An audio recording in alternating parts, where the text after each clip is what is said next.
বেশি আনন্দ লাগতেছে। যে স্বপ্নের মতো কোনোদিন ভাবিনি ওনার সাথে দেখা হবে। বলেছে যে দোয়া করবেন আমার জন্য, ইনশাআল্লাহ দোয়া তো করবই।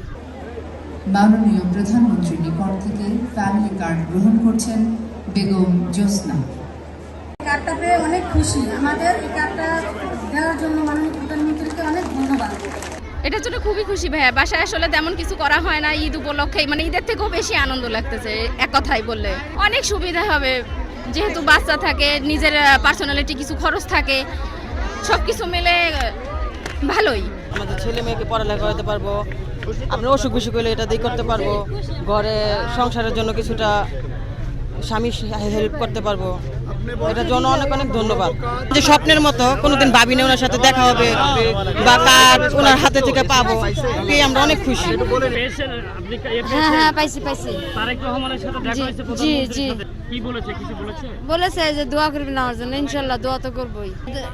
ঘরের খান খোরাক চলবো, আমি অসুস্থ, আমার স্বামী অসুস্থ। আপনারা দেখলাম কথা বলছিলেন, কি কথা বলছিলেন? এটাই বলছি, এখন এই যে টাকা পেলেন কি করবেন? এটা চিকিৎসা করবো আগে।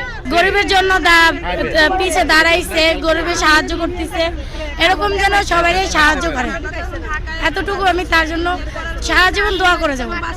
অনেক ভালো লাগে। এই টাকাটা দিয়ে আপনি কি করবেন? টাকাটা দিয়ে মনে করো মাদ্রাসায় নাতিরে ভর্তি করে দিছি, মাদ্রাসায় গিয়ে টাকাটা লাগামো। আমার নাতি মাদ্রাসায় পড়তেছে তো, ওইখানে টাকাটা দিয়ে দেবো কি আর আমি।